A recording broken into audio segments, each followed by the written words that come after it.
Hello friends, welcome back to BST Pathshala. अगर आपने मेरे चैनल को सब्सक्राइब नहीं करा है तो प्लीज़ आप मेरे चैनल को सब्सक्राइब करें और बेल आइकन पर क्लिक करें। तो आज की हमारी वीडियो है कम्युनिकेशन के ऊपर। कम्युनिकेशन हमारा एलिमेंट होता है डायरेक्टिंग का। डायरेक्टिंग के 4 एलिमेंट्स होते हैं, उसमें से जो लास्ट या फोर्थ एलिमेंट होता है वो होता है कम्युनिकेशन। तो सबसे पहले हम समझ लेते हैं कि कम्युनिकेशन का मतलब क्या होता है। ये एक ऐसा प्रोसेस होता है जिसके थ्रू जितने भी एम्प्लॉयज़ होते हैं, जितने भी लोग होते हैं एक ऑर्गेनाइजेशन में, वो एक दूसरे से इन्फॉर्मेशन को शेयर करते हैं ताकि वो किसी भी कॉमन अंडरस्टैंडिंग पर आ सकें या कोई भी अपना काम कर सके। बेसिकली कोई भी ऑर्गेनाइजेशन में जब काम किया जाता है तो उसमें हमें चीज़ों को एक दूसरे को बताना पड़ता है।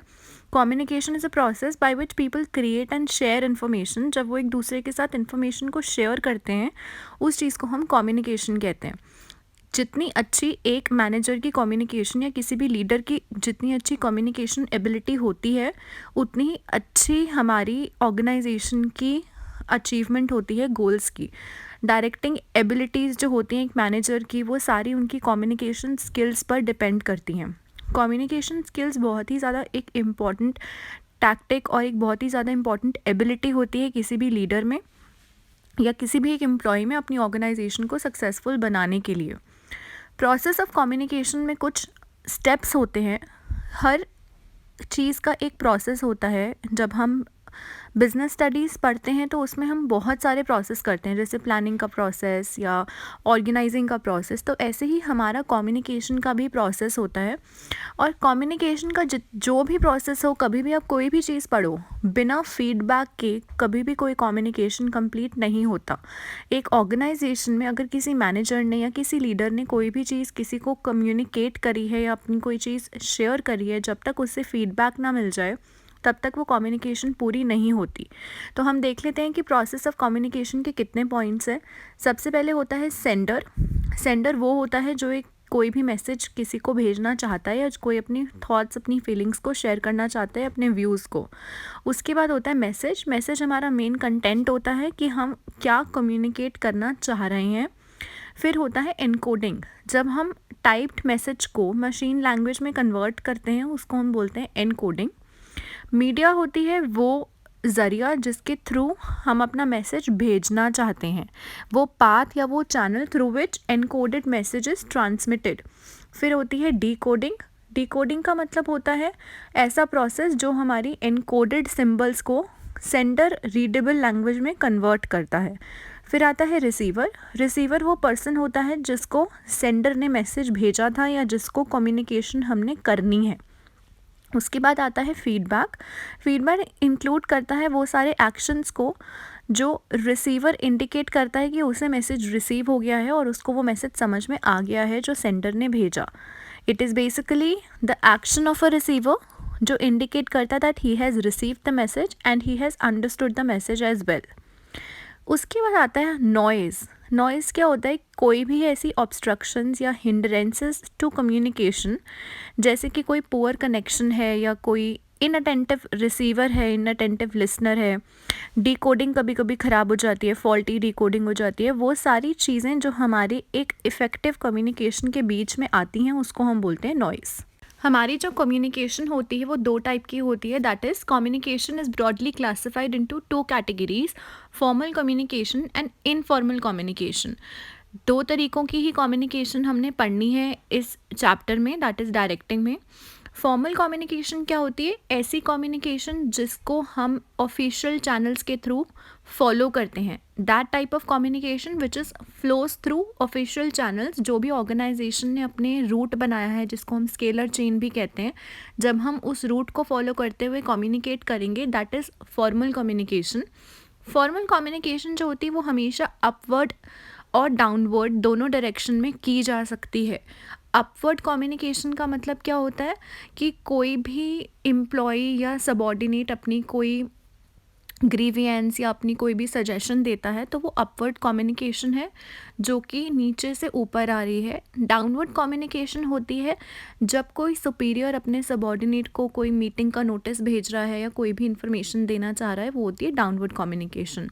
फॉर्मल कम्युनिकेशन यूजुअली ओरल या रिटन फॉर्म में होती है and it is always very time consuming. ये बात हमेशा हमें ध्यान रखनी है कि जो भी फॉर्मल चीज़ होंगी, क्योंकि वो अपने एक रूट फॉलो करती हैं, स्केलर चेन को फॉलो करती हैं, पाथ फॉलो करा जाता है, that is why it is very time consuming.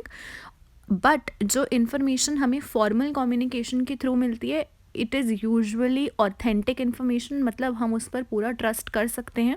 वो रूमर नहीं होता या वो कोई भी झूठी इन्फॉर्मेशन नहीं होती, it is generally authentic.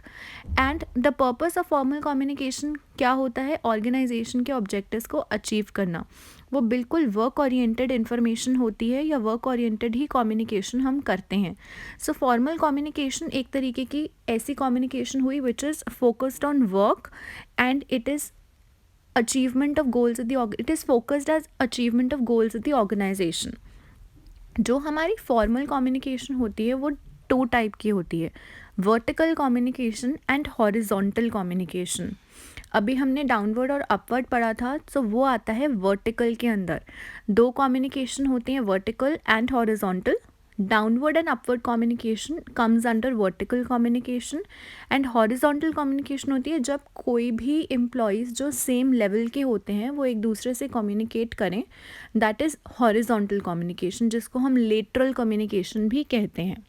Horizontal और लेटरल कम्युनिकेशन। और अपवर्ड और डाउनवर्ड की एग्जांपल्स तो आपको पता ही हैं कि अपवर्ड कम्युनिकेशन जब कोई भी सबऑर्डिनेट अपने सुपीरियर से बात करना चाहता है, और डाउनवर्ड कम्युनिकेशन जब कोई सुपीरियर अपने सबऑर्डिनेट को कोई काम असाइन करता है या कोई भी इंस्ट्रक्शन या गाइडलाइन देता है। अब हम देखते हैं इनफॉर्मल कम्युनिकेशन क्या होता है।